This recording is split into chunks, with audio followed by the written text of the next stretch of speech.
What's good, YouTube?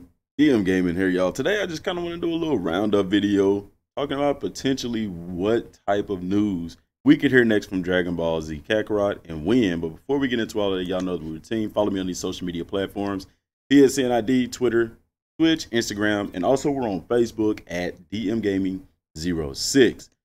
Join it over 9,000 Hype Squad today by clicking the subscribe button, clicking that bell icon, turning on notifications so you don't miss a single upload. So, guys, Comic-Con San Diego, which is the big Comic-Con. There's Comic-Cons all over in New York and places like that, but the one that gets the most press is the one in San Diego.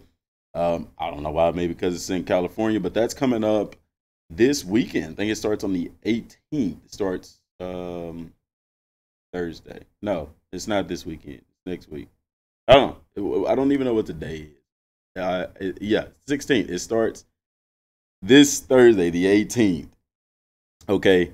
And I don't know, are we going to hear something there? They're supposed to be releasing a trailer for the new One Piece game on that day. So it is possible, especially with Gamescom coming up at the end of August. Now, am I expecting them to talk about this game at Comic-Con? No, I'm really not. At this point, it's almost impossible to predict what Bandai Namco would do. They do have other titles releasing this year, but at the same time, we really still don't know too much about this game. There's still some major unanswered questions with the game, such as confirmation on the sagas, how that's going to work out with Goku being the only playable character, like they said at this point. Also, there's still so much to be revealed about this game. And for a game that was supposed to have come out this year, it doesn't concern me that they're not saying like too much about it. But I just kind of figured that there would have been a little bit more information. But at the same time, guys, it's only July and E3 was just last month. So, the game was announced in January. I know people are going to say, well, say that, E3 was just last month. But the game has been announced since January, and people say, well, it was announced early. No, it wasn't. Developers aren't going to announce a game early. I don't understand that live stream was kind of messed up and stuff like that, but they had plans on more than likely announcing that game at that time. Like I said, and for the game to supposed to had come out in 2019, there's just not enough. We should have more information than what we have. That's basically what I'm saying. If a game is announced and it's announced to come out that year, they drop more information for it. Now, I know they say, well, yeah, it's pushed back to 2020, so the information is going to be held back as well. But it makes me think that there's something that they're possibly adding to the game, or they're redoing something in the game that originally wasn't going to be there. Possibly the extra sagas, maybe they're going and adding those to the game. The only issue that I have if they're adding something to the game is that it's done on time. I mean, do I want this game? I wanted it this year, but I'm super cool with it being pushed back next year because I want a complete product. My only issue is don't rush it. If it has to be pushed back again, guys, hey, push it back again. I do not want that by any means. I'm ready to get my hands on this game. But at the same time, I don't want an unfinished product because this game has the potential to be great. It has the potential to be one of the greatest. So it's imperative that they don't mess this up because there's a lot riding on this, y'all. There's a lot of fans already not just super excited about it, especially with the idea of it just being Goku. Even though we know to some extent you're going to control some other characters, but it's just so much in the air about this game, and that's exciting. I'm not gonna lie, it is exciting because the possibilities are almost endless at this point.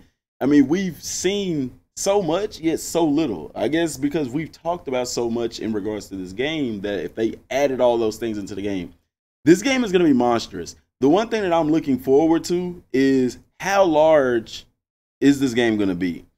And a good telling of that is the download size, or the how large as far as gigabytes is concerned. Is this going to be a 50 gigabyte game? Is it going to be 100 gig? There have been some games that have been up there. You look at Red Dead Redemption 2 and Grand Theft Auto and games like that have been up there 70, 80, 90 gigs. Now that has a lot to do with the graphics and rendering and all that kind of stuff. A game like this probably won't be that large, but hey, if it's 50, 60 gigs, that's a pretty decent size. That means that this game is going to have a ton of content.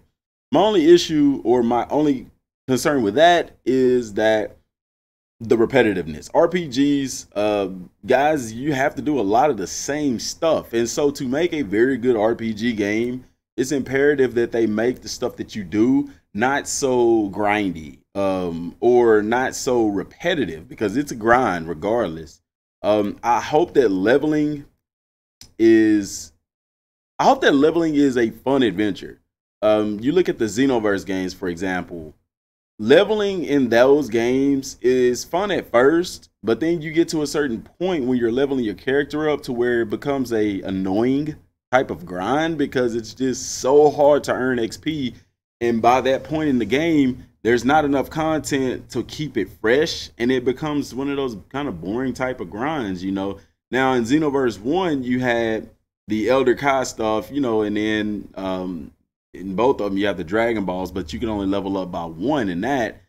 And I really hope that this game doesn't do that. I hope that leveling is fun, and I guess leveling is going to be fun if training is fun and intuitive and immersive.